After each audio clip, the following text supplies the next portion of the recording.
and if the number of electrons in the outermost shell of an atom is close to its full capacity, means अब हम उन elements की बात करते हैं जिनकी कैपेसिटी 8 इलेक्ट्रॉन्स फुल होने के नियर है, मीन्स जिनके आउटर मोस्ट ऑर्बिट में 6, 7 या 5 इलेक्ट्रॉन्स प्रेजेंट है, उनकी बात हम करते हैं यहाँ पर.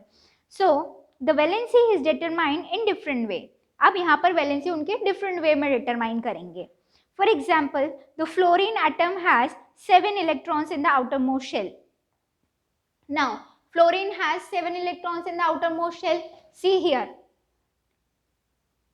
fluorine has 7 electrons in its outermost shell. So here how we can determine the valency? So अब हम यहाँ पे कह सकते हैं कि उसके आउटरमोस्ट ऑर्बिट में 7 इलेक्ट्रॉन है, तो उसकी वैलेंसी कितनी होगी? 7 होगी. हम डायरेक्टली ऐसे कह सकते हैं, बट इट इज रॉन्ग. यहाँ पर उसकी वैलेंसी 7 नहीं होगी. But it is easier fluorine to gain 1 electron instead of losing 7 electrons. अब इलेक्ट्रॉन्स को 7 इलेक्ट्रॉन, फ्लोरीन के लिए 7 इलेक्ट्रॉन किसी को दे देना is quite difficult as compared to gain 1 electron from any other element. वो क्या करेगा? अपने 7 इलेक्ट्रॉन्स किसी को देने के बजाय किसी से 1 इलेक्ट्रॉन बोरो कर लेगा. ये उसके लिए इजी होगा ना. किसी को अपनी 7 चॉकलेट्स देने से तो अच्छा है 1 चॉकलेट ले लो ना भाई, तो हम स्टेबल हो जाएंगे. तो यहाँ पर फ्लोरीन क्या करता है, वो उसकी टेंडेंसी मोस्टली ये होती है कि वो किसी से अपने लिए 1 इलेक्ट्रॉन ले ले और स्टेबल हो जाए, ताकि उसका आउटर मोस्ट शेल जो है वो फिल हो जाए, 8 इलेक्ट्रॉन ऑक्टेट वो ऑक्यूपाई कर ले. ठीक है. So hence its valency is determined by subtracting 7 electrons from the octet, and this gives you the valency of 1 for fluorine. So we know this thing that each outermost shell can occupy 8 electrons maximally. It has 8 electrons. They follow the octet rule, means उनके outermost shell में 8 electrons होना compulsory है. तो यहाँ पर fluorine क्या करेगा? Fluorine अपने 7 इलेक्ट्रॉन देने के बजाय किसी से 1 इलेक्ट्रॉन लेगा. तो इस केस में हमको जब वैलेंसी निकालनी होगी तो हम क्या करेंगे, उसकी आउटर मोस्ट शेल में जो है 7 इलेक्ट्रॉन्स प्रेजेंट है, तो इसलिए उसकी वैलेंसी निकालने के लिए हम क्या करेंगे, 8 क्योंकि 8 होना चाहिए टोटल, इसलिए 8 माइनस हम जितने नंबर ऑफ इलेक्ट्रॉन्स प्रेजेंट है आउटर मोस्ट शेल में वो करेंगे, and we will got the valency here. So here the valency will be 1 in case of fluorine. Okay. Now see, valency can be calculated in a similar manner for oxygen. Now see, in case of oxygen के case में oxygen has how much electron in its outermost shell? Oxygen has 6 electrons in its outermost shell. So in case to determine the valency of oxygen, what we will do, 8, that is octet, minus 6 electrons we have in the outermost shell of oxygen. So 8 minus 6 equals to 2. 8 minus 6 equals to 2. Okay. So the valency for oxygen is 2. Therefore, an atom of each element has a definite combining capacity called its valency. From here we know that this thing that each element has its special combining capacity, and this is known as its valency. Valency of the first 18 element is given in the column. Okay. So this is what we have learned about. We have learned how the electrons are filled and what is the valency, what is the combining capacity. Okay, this is also a very important part. If you have any doubt, you can ask me anytime. Okay, so in this manner, most part of this chapter is complete. Now, few definitions are there that we are going to see this right now only. First is atomic number and mass number. Okay, atomic number and mass number. So see, what is atomic number? We know that protons are present in the nucleus of an atom. It is the number of protons of an atom. Means number of protons जितने present है एक atom के अंदर. Number of protons are known as what? Number of protons are known as its atomic number, and it is represented by Z. Okay. So We know that protons are present in the nucleus of an atom. It is the number of protons of an atom which determines its atomic number. It is denoted by Z. All atoms of an element have the same atomic number Z.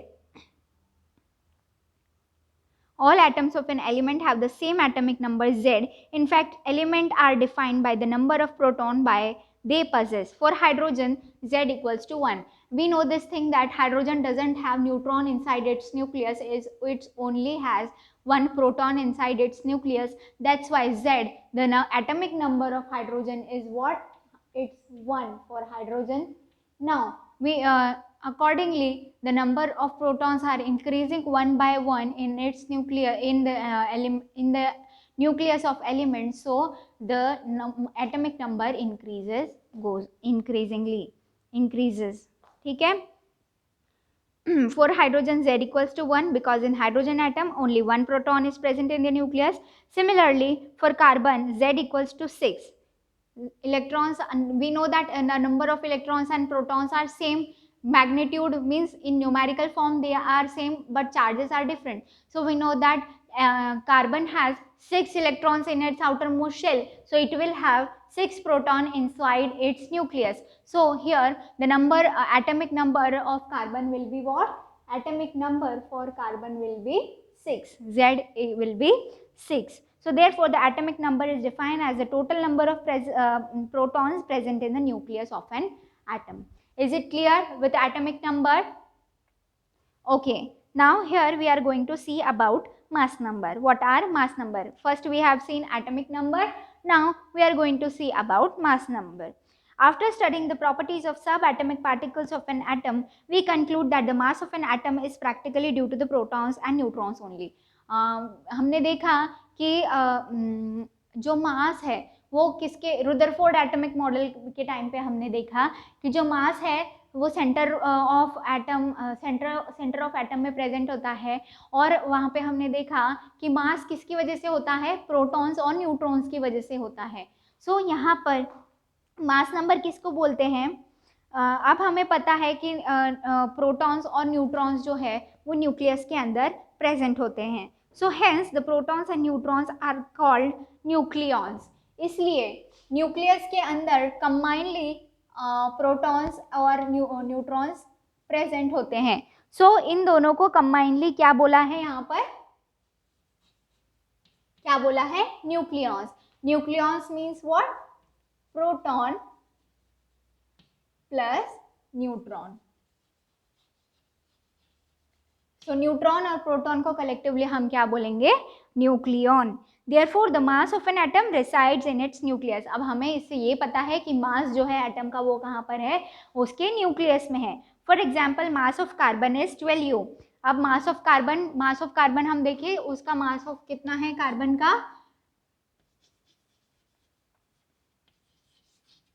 Mass of carbon is कितना? 12U, because the number of protons are 6 and number of neutrons are 6 present in carbon atom. So the mass of carbon will be what? Mass of carbon will be 12U. Okay. Similarly, the mass of aluminium is 13. Now in case of aluminium, the mass is how much? See, it has 13 number of electrons, that's why it has 13 protons, and the number of neutrons here are different. Here the number of neutrons present are 14, that's why its atomic mass will be 13 plus 14 is 27. So atomic mass of aluminium is what? It is, the mass number of aluminium is what? It is 27. Okay. So the mass number is defined as the sum total of the number of protons and neutrons present in the nucleus of an atom. In the notation form of an atom, the atomic number, the mass number and the symbol of element are to be written as. अब हमने ये तो देख लिया, atomic number देख लिया, atomic mass देख लिया. होप आपको क्लियर भी होगा ये चीज़ें. अब हम देखते हैं कि कंबाइनली किसी भी एलिमेंट के सिंबल के साथ एटॉमिक नंबर और एटॉमिक मास कैसे लिखा जाता है. सबसे पहले तो आता है सिंबल ऑफ एलिमेंट.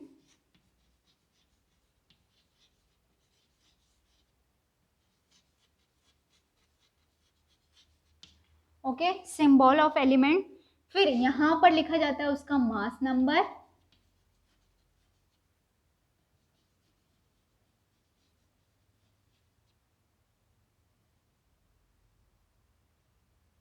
ओके, और यहाँ नीचे लिखा जाता है उसका एटॉमिक नंबर।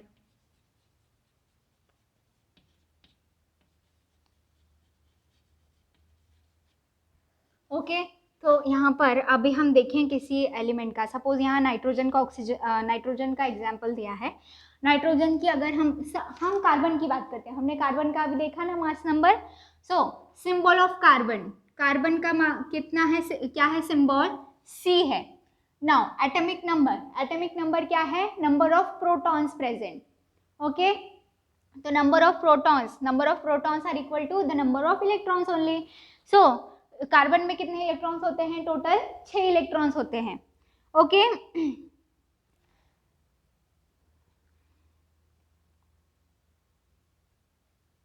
6 इलेक्ट्रॉन्स होते हैं। तो एटॉमिक इलेक्ट्रॉन 6 होते हैं, तो number of protons are also equal. So यहाँ पर क्या हो जाएगा 6, ठीक है। और हमने अभी क्या देखा, उसका मास देखा, एटम मास नंबर देखा। तो मास नंबर कितना था, प्रोटॉन प्लस न्यूट्रॉन का सम कितना था कार्बन के केस में, it is 12। 6 protons plus 6 neutrons equals to 12। तो here the mass number will be 12. So in this way the representation of carbon atom will be. Okay, अब यहाँ पर नाइट्रोजन का एग्जाम्पल दिया है, वो भी देख लेते हैं। नाइट्रोजन का सिंबल ये रहा N। मास नंबर, पहले एटॉमिक नंबर देखते हैं। एटॉमिक नंबर, नाइट्रोजन के आउटरमोस्ट शेल में कितने, मीन्स टोटल इलेक्ट्रॉन कितने होते हैं, उसके इलेक्ट्रॉन्स होते हैं 7। तो प्रोटॉन्स कितने होंगे 7। सो प्रोटॉन्स एटॉमिक नंबर कितना होगा 7, और उसका मास नंबर क्या होगा, sum of protons and neutron, that is 14. So in this way the element nitrogen will be represented. Okay, so इस तरह से सारे एलिमेंट्स रिप्रेजेंट किए जाएंगे। Now अब हमने देख लिया एटॉमिक मास और atomic number. Okay, now here two definitions are there that we are going to see. One is isotope and second is isobar. Now see, in nature a number of atoms of some elements have been identified which have which have the same atomic number but different mass numbers. Now few elements are there which have same atomic number, means the number of protons present inside them are same, but the number of protons, the sum of protons and neutrons is different for some elements. So the atomic number which have the same atomic number but different mass number. For example, take the case of hydrogen atom. It has 3 atomic species, namely अब hydrogen की बात करिए, hydrogen की 3 atomic species हैं। क्या क्या नाम है उनके, that is protium, deuterium and tritium. First is protium, second is deuterium and third is tritium. So अब देखिए इनमें क्या होता है, the atomic number of each one is 1. atomic number सबका 1 है। ये हमने ले ली यहाँ पर हाइड्रोजन के 3 एटम्स, और अब देखिए यहाँ पर ओके, एटॉमिक नंबर तीनों का 1 है, सेम है। एटॉमिक नंबर हमने लिख दिया सेम 1, बट इनके जो है मास डिफरेंट है। तो मास डिफरेंट है, तो अब जो प्रोटियम है, प्रोटियम का प्रोटियम में एक ही प्रोटॉन है, इलेक्ट्रॉन एक है तो प्रोटॉन भी एक होगा, ठीक है। तो यहाँ पर हमने लिख दिया 1। तो ये वाला जिसका ऐसा हाइड्रोजन का एटम जिसका मास जो है एटॉमिक नंबर 1 है और एटम मास नंबर भी 1 है, उसे हम क्या कहते हैं, deuterium. This is deuterium. Now here, but the mass number, now see, but the mass number,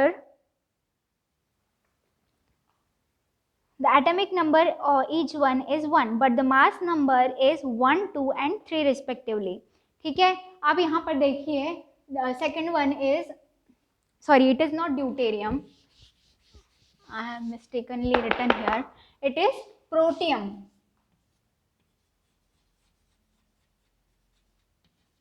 It is protium जिसका एटॉमिक नंबर 1 होगा और मास नंबर भी 1 होगा, दैट इज प्रोटियम.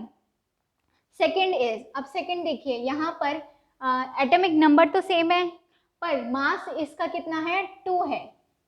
मीन्स यहाँ पर न्यूट्रॉन भी प्रेजेंट होगा. इस केस में इसके पास न्यूट्रॉन भी है. तो number of proton 1, number of neutron 1 equals to 2. तो ये जो एटम हाइड्रोजन का वो एटम जिसका एटॉमिक नंबर 1 है बट एटॉमिक मास नंबर कितना है, 2 है. तो ऐसे एलिमेंट को हम क्या कहते हैं, ड्यूटेरियम. ऐसे हाइड्रोजन के एटम को हम कहते हैं ड्यूटेरियम.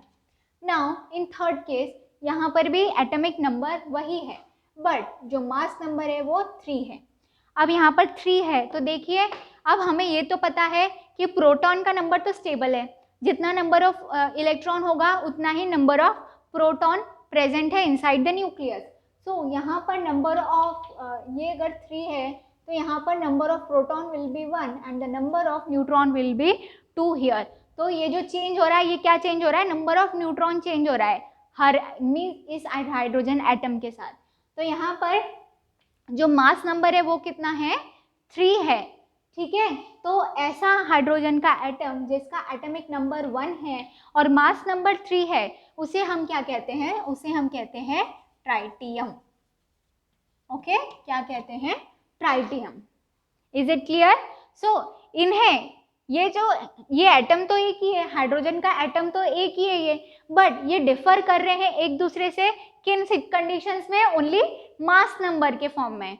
यहाँ पर हमने देखा एटॉमिक नंबर तो सेम है बट क्या चेंज हो रहा है, इनका सिर्फ मास चेंज हो रहा है. ठीक है, तो ऐसे एलिमेंट्स के एटम जिनका एटॉमिक नंबर तो सेम होता है, नंबर ऑफ प्रोटॉन्स तो सेम होते हैं बट जो उनका मास नंबर है वो एक दूसरे से वेरी करता है, ऐसे एटम्स की स्पीशीज़ को, ऐसी स्पीशीज़ को हम क्या कहते हैं, ऐसी स्पीशीज़ को हम कहते हैं आइसोटोप्स. ओके, नाउ अभी हमने हाइड्रोजन का तो देखा बट ऐसे कुछ और भी एलिमेंट्स हैं जिनके आइसोटोप्स प्रेजेंट होते हैं. सो यहाँ पर कुछ एग्जाम्पल दिए हैं. कार्बन एटम का एग्जाम्पल दिया है. सपोज यहाँ देखिए कार्बन का एटॉमिक नंबर कितना होता है, 6 होता है. नाउ अब 2 फॉर्म्स प्रेजेंट है कार्बन के भी, एक वो जिसका एटॉमिक मास जो है 12 है, जो हमने देखा 6 + 6 12, और एक वो जिसका एटॉमिक मास 14 है. मीन्स उसमें नंबर ऑफ प्रोटॉन्स तो 6 हैं बट नंबर ऑफ न्यूट्रॉन्स जो हैं वेरी करते हैं इससे. So these are known as the isotopes of carbon. Okay, another chlorine का भी एग्जाम्पल हमको दिया हुआ है बुक में. क्लोरीन का हम देखें तो क्लोरीन का एटॉमिक नंबर होता है 17 और यहाँ पर मास नंबर की बात करें तो मास नंबर एक जो क्लोरीन है उसका मास नंबर यहाँ पर दिया हुआ है 35 और एक का दिया हुआ है 37. So these are the isotopes for chlorine. Okay, hope you are clear with this. Okay, कि ये आइसोटोप्स हैं, इनके ये जो आइसोटोप्स के एग्जाम्पल हैं इनको आप याद रखेंगे. ठीक है, now we are going to see directly the applications of this. Applications of isotopes. Since the chemical properties of the isotopes of an element are same, यहाँ पर हम देख सकते हैं कि नंबर ऑफ प्रोटॉन्स इनका सेम है इसलिए इनकी केमिकल प्रॉपर्टी सेम होगी. Normally we are not concerned about taking a mixture, but some isotopes have special properties which find them useful in various fields. Some of them are. अब यहाँ पर ये तो हमें पता है कि इनके केमिकल प्रॉपर्टीज सेम है बट फिर भी कुछ जो ये जो आइसोटोप्स हैं ये डिफरेंट यूज़ में आए जाते हैं. जो स्पेसिफाइड हैं ये, जैसे मेनली यही प्रेजेंट होता है बट ये वाले जो प्रेजेंट होते हैं ये किसी स्पेशल पर्पस के लिए यूज़ किए जाते हैं नॉर्मल रिएक्शंस की जगह. तो वो हम देखते हैं कहाँ कहाँ इनका यूज़ है. So first is an isotope of uranium is used as a fuel in nuclear reactor. Uranium नाम का जो एलिमेंट होता है उसका जो आइसोटोप होता है वो किस में यूज़ किया जाता है, वो यूज़ होता है न्यूक्लियर रिएक्टर्स में. देखे तो नहीं होंगे आपने न्यूक्लियर रिएक्टर्स बट कभी वो सीन देखा है न्यूक्लियर मीन्स कौन सी फिल्म है यार वो जिसमें ये सब दिखाया गया है, मे बी दैट सत्यमेव जयते, इन दैट न्यूक्लियर रिएक्टर्स पूरा सब कुछ दिखाया है उसमें। तो वो जो न्यूक्लियर रिएक्टर्स होते हैं जिसमें न्यूक्लियर बॉम्ब्स बनते हैं, वहाँ पर न्यूक्लियर बॉम्ब के कंस्ट्रक्शन में यूरेनियम यूज़ होता है, और वो जो यूरेनियम होता है वो वहाँ पर यूरेनियम का आइसोटोप यूज़ किया जाता है। मीन्स जो ओरिजिनल फॉर्म में हमारे पास प्रेजेंट है यूरेनियम, वो नहीं, उसका जो डिफरेंट फॉर्म प्रेजेंट है यूरेनियम का, वो वहाँ पर यूज़ किया जाता है। Second is an isotope of cobalt is used in the treatment of cancer. Now cobalt जो एलिमेंट होता है उसका जो आइसोटोप होता है वो कैंसर ट्रीटमेंट में हेल्पफुल होता है, मीन्स या तो ड्रग्स में या किसी तो भी स्टेट में वो यूजफुल होता है। Now third, an isotope of iodine is used in the treatment of goitre. Now जो एलिमेंट होता है आयोडीन, वो कहाँ यूज़ किया जाता है, वो ट्रीटमेंट ऑफ गोएटर, गोएटर जिसमें ऐसे गला ऐसा बड़ा बड़ा हो जाता है आयोडीन की डेफिशिएंसी की वजह से, तो उसकी ट्रीटमेंट के लिए आयोडीन का आइसोटोप यूज़ किया जाता है। Okay, so is this clear about isotopes too? Yes, now we'll see about isobars. What are isobars? Let us consider two elements, calcium atomic number 20 and argon atomic number 18. अब दो element हमने ले लिए, calcium और argon, दोनों का क्या है, कैल्शियम का एटॉमिक नंबर है 20, वाइल आर्गन का एटॉमिक नंबर है 18. Okay, so the number of electrons in the atom is different. Her element में नंबर ऑफ इलेक्ट्रॉन्स डिफरेंट है. कैल्शियम के पास 20 इलेक्ट्रॉन्स है, आर्गन के पास 18 इलेक्ट्रॉन्स है, but the mass number of both these element is 40. पर यहाँ पर दिक्कत क्या है भाई साहब, यहाँ पर कैल्शियम का जो मास नंबर है वो भी 40 है, और आर्गन जो है, आर्गन का मास नंबर के एटॉमिक नंबर कितना है, 18 है, बट यहाँ पर उसका भी मास नंबर क्या है, 40 है. ठीक है, तो ऐसे भी होते हैं जिनका मास नंबर सेम होता है. पहले हमने देखा जिनका एटॉमिक नंबर सेम होता है, that are known as isotopes. और ऐसे एलिमेंट के फॉर्म, ऐसी स्पीशीज जिनका एटॉमिक नंबर तो डिफरेंट होता है बट एटॉमिक मास सेम होता है, उन्हें हम क्या कहते हैं, उन्हें हम कहते हैं isobars. Okay, so that is the total number of nucleons in the is the same in the atoms of this pair of elements. So atoms of different elements with different atomic numbers which have the same mass are known as isobars. अब इसका मतलब क्या है यहाँ पर कि ये तो नंबर ऑफ प्रोटॉन्स जो है वो तो डिफरेंट है, यहाँ पर एटॉमिक नंबर तो डिफरेंट है, इलेक्ट्रॉन्स भी डिफरेंट है, बट क्या सेम है, number of nucleons means number of protons और नंबर ऑफ न्यूट्रॉन्स यहाँ पर सेम है. ओके, सो ऐसे एलिमेंट्स जिनका एटॉमिक नंबर सेम होता है और mass number means number of nucleons जो हैं वो सेम होते हैं, sorry I am mistaken here, जिनका एटॉमिक नंबर डिफरेंट होता है और मास नंबर सेम होता है, उन्हें हम क्या कहते हैं, आइसोबार्स.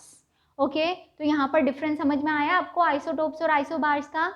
आइसोटोप्स ऐसे एलिमेंट्स जिनका एटॉमिक नंबर सेम होता है और मास नंबर डिफरेंट होता है, और आइसोबार्स जिनका एटॉमिक नंबर डिफरेंट होता है और मास नंबर सेम होता है. Okay, I hope you all have cleared with all these things. Okay, just go through this chapter, read the chapter twice and ask your doubts. Well, and see how we have to fill the electrons. These are the very important parts. You have to learn the definitions of atomic number, mass number, isotopes and isobars, and along with it you also have to learn the examples of isotopes, isobars and applications of isotopes too. Okay, so in this way we have completed this chapter. In another video we are going to take the another chapter. Okay, just go through the chapter and find out your doubts and ask your doubts in the online classes. In online classes we are only going to solve the doubts. Okay, so you will be provided with the timetable of your online classes for different subjects. So in that we are going to solve your doubts. Okay, so this is all about today. Thank you and have a nice day.